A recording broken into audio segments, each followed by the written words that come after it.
And we're live. Wait, we're live? Yeah, we're live. Oh, hey guys. We were here last week talking to you about firewalls and next generation firewalls. We're back this week to talk to you about why this firewall was a bad idea. And we're also here to talk to you about going into HTTPS Decrypted Skin and DPI SSL. One of the things we mentioned last week when we were talking about firewalls was secure socket layer traffic and how current firewall technology, if it's not next generation, doesn't have the ability to scan that traffic when it's coming in. The equivalent of that is that somebody is looking at something, let's say a firewall is looking at a packet of traffic coming in and all it sees is this container. But what it doesn't realize inside that container is that the stuff inside of it's actually bad. It's encrypted traffic, it can't see it, it can't read it. So if I'm looking at this and I say, hey, you know what, that looks good, it does. It says sour candy on the outside, but the reality is, it's not. It's got a worm inside of it, it's got something bad, and you got to protect yourself. So we have Chris Wright, he's our Chief Security Officer, and we've got Tony back with us, one of our senior firewall engineers with us. Yeah. And so we're here to talk to you about Decrypted Skin a little bit and SSL traffic. So let's just throw this out there. I know that Google a few years ago put a big push on SSL traffic. Yep. I know that the firewalls themselves that existed at the time really didn't have the technology to do all that scanning for SSL traffic. What are your thoughts on the threat landscape now for people that have older firewalls? Things have changed quite a bit. Just in the past, I think last year we were at 70, now we're up to about 80% of the whole internet being SSL traffic. And because of that, current next-gen firewalls are the only thing that's going to be able to inspect all of that traffic coming in and out. A legacy firewall doesn't have the capability, nor does it have the horsepower to actually be able to break down and look at all the traffic coming in and out. Right. Well, I know Tony does a lot of our firewall configurations for us. I think the common misconception is I can do like a set it and forget it, right? I went out and I bought this next generation firewall, I plugged it in, it said Sophos or SonicWall on it, so I'm protected automatically, right? Without even having to do anything. Yeah, and the yes or no? I think it's yes. Yes. You're not, but yes, that's the misconception. Yes, right? It's a massive misconception because what ends up happening, even in my experience of anybody that we may have come to us from other MSPs, I think I've only ever seen one case that somebody actually was doing SSL inspection. Right. Nobody ever does it.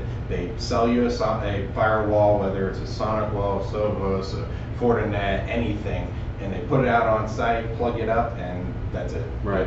They don't turn any of the security functions on. Right. Right. I know one of the reasons we have Tony working firewalls full time for us is that it takes a lot of work to manage that security infrastructure. I mean, if you're talking about smaller companies, I mean they don't have personnel to sit there and just dedicate time to that.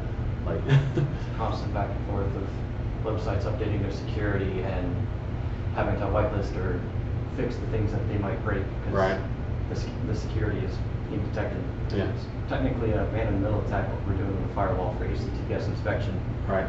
So I know that when we had, it was probably just a few months ago, we had, it was Pinellas County. Pinellas County's security certificates entirely updated like across their entire clerk of the court system, property appraiser and everything else, and all of a sudden those broke almost overnight. I remember you were putting out fires, trying to get those all set up. But I think that's one of the things that deters people from wanting to set it up when there are other MSPs.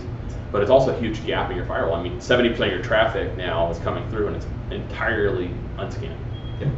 Yep, so, sure is. And it's the complexity. A lot of it comes down to the complexity. There's no easy way there's no easy way of doing security. There's no shortcuts and there's no convenience in security at all. It's literally going to be, we set this up, we turn this on, and there's going to be a compromise from the other end to understand that, you have to go through these motions to stay protected and secure. It's not going to be something and it's up and running. That's the deterrent behind other people doing full security. Right. Right. Tony, what are some of the common things that you see on firewalls? Like, as we talk, Chris mentioned that DPI SSL and setting it up correctly on firewalls when they come with other MSPs is a big issue. I know some of the other things too we've seen are like really broad policies, like they don't even get down to like a granular level of in terms of security policies on the firewalls and things like that. What else are you seeing on them though? I mean, for like things, I see them being blocked when it actually has HTTPS inspection on. There's a lot more that it actually sees. There's a lot more data coming through, and it'll actually block some of the things that are on HTTPS sites that it wouldn't normally do. Right. The AV inspection or advanced threat protection for Sophos does quite a bit. Right, right. I think that it's interesting as we talk about the threat landscape, the amount of packets traversing the internet and everything else, that I don't know if it's maybe a thing where we're not hearing people talk about it as much, or we just don't. It's one of those it's like the ugly baby, right? Nobody wants to talk about it. It's like that with a firewall. Nobody wants to talk about how their firewall may have a gap, if that makes sense, or how they had an incursion. But I think the biggest thing on next gen that really kind of takes it up a notch, which a lot of people don't realize on their firewalls, is that they have reporting capabilities. And so if they're not getting secure software layer protection, then they should know. Like inherently they should know, because their MSP should have set it up that way. Yes, they should be getting some type of reporting, literally telling them, hey, the typically report shows different bar graphs for different categories, whether you're talking about entertainment, games, business, stuff like that.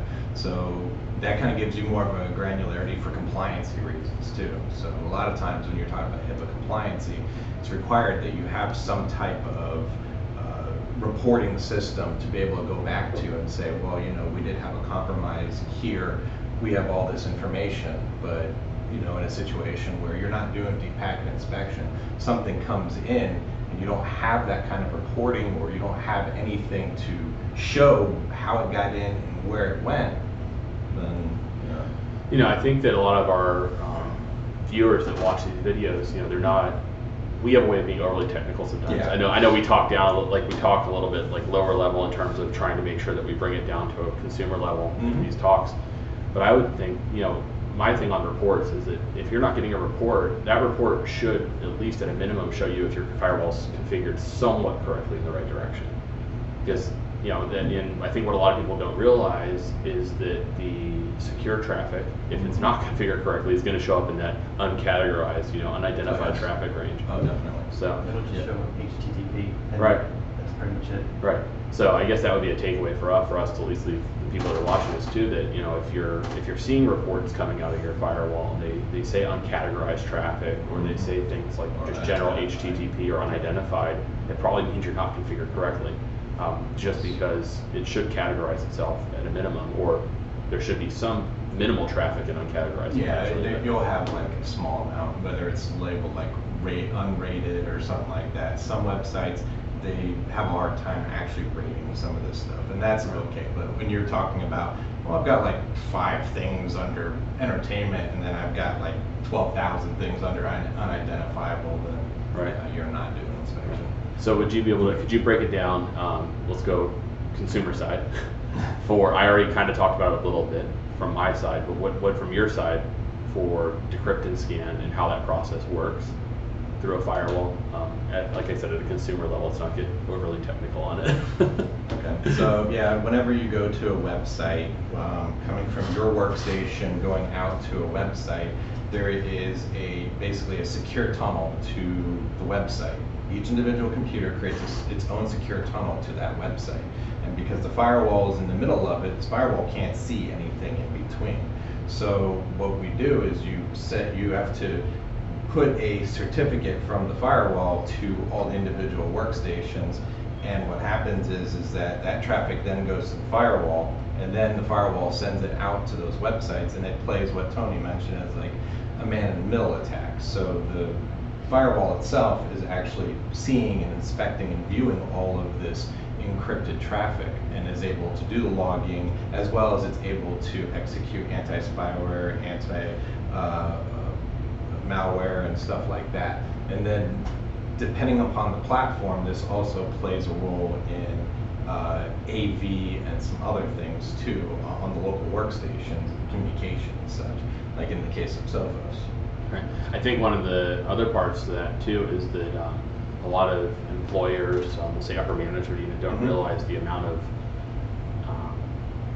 let's say, platforms as a service that exist for employees to traverse their security mechanisms. Oh, definitely. And you know, and that could be things like using a VPN to do stuff they shouldn't be doing on a work network, or you know, downloading files from a website that's uncategorized by their firewall. And having a next generation firewall really kind of, it's not gonna, nothing's ever gonna be perfect. No, but it does give you that one extra layer of security to know that at all times something is actively watching what's coming into the network. Definitely, because there are things what they call proxy avoidance systems.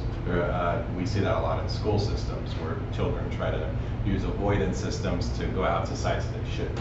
But when you're actually decrypting that traffic, you can actually stop it and prevent it from happening. Right. I mean, there's this funny how, you know, you think about, and what I think a lot of consumers don't realize is that there's a lot of services out there right now that'll say things like, buy a NordVPN is a good example, you know, buy a VPN connection from us, and we can get you around your bandwidth throttling from your ISP, and we can get you around, you know, country restrictions and geolocation and everything else, and give you a private internet connection. But those same programs are being put on company computers sometimes and traversing the entire security infrastructure, and now that person's able to pull files that they shouldn't be able to pull in normally. Definitely. Especially if you don't have a next generation firewall in place to scan that traffic. And that's something else you can do with the firewall itself. You can actually scan for the applications that are in your network and block them on a case-by-case basis if you wanted to. Okay, so having that granular level of control to say, okay, I want to block you know, VPN connections from this type of application. Yeah, proxy avoidance. Right. And then you get into granularity stuff, like when you incorporate things like LDAP or Radius and stuff like that. At that point, then you get granular down to the users. Say you want accounting to only have access to this, but you don't want like the warehouse to be able to browse Facebook or something like that. You can actually get that granularity by groups. And we've seen that too, like with some of our clients that have had like a marketing department that should have access to Facebook. I know you worked pretty heavily on that one. The marketing department should have access to Facebook, but we don't need anybody else in the company accessing Facebook. And there's really, unless you have a next generation firewall, there's really no way to inspect all that traffic across the entire spectrum to say, okay, I want to eliminate that traffic too and avoid it. Definitely. Right. So, you know, my last little part, I did this last week, and I'm going to do the same thing again this week too. Kind of like your last thought, you know, one sentence. If you could tell somebody one thing about SSL encryption and how to secure their infrastructure, what would you tell them? And I know you have a lot of background in a lot of different products, so it can be product oriented, it can be like solution oriented, it could be just general knowledge. And that is hard. I mean, Tony, right off. I would probably try to sit down and weigh out how much security you want and how much you're willing to either possibly lose if things were to go south. The hard part is that looking at it as a singularity, as HTTPS traffic is only a piece of the security layer in general, because whenever you're talking about your security, you're talking about you need to have a layered approach between it all. So it's like, well, yes, we need to sit down and talk about HTTPS traffic, and that's going to be one of the top things on the tier. That's going to be the first. Yeah, it's definitely going to be a big deal, but so I guess what we can leave people with, I'm going to summarize this, is probably that HTTPS traffic is really the first layer of the onion. It's like the skin. But if you don't have that outer skin, you're not going to protect everything on the inside, and each layer is not going to protect the next layer. So if we can we have to start with something, and that's really, if you don't have that set up, that's really where you got to start, is with the outside, that very outside layer. Because the reality is that, you know, we have these charts behind us, and this is the threat landscape right now. This is what's going on in the world actively at any given moment. I mean, you know, the amount of you know, threat actors, the amount of you know, security vulnerabilities that exist, they're constantly changing, and the only way you can protect yourself is to really have something that's actively protecting you. Yep. So might as well get a shield, right? So, all right. Well, we'll see you guys next week for our IT Thursday, and have a great week.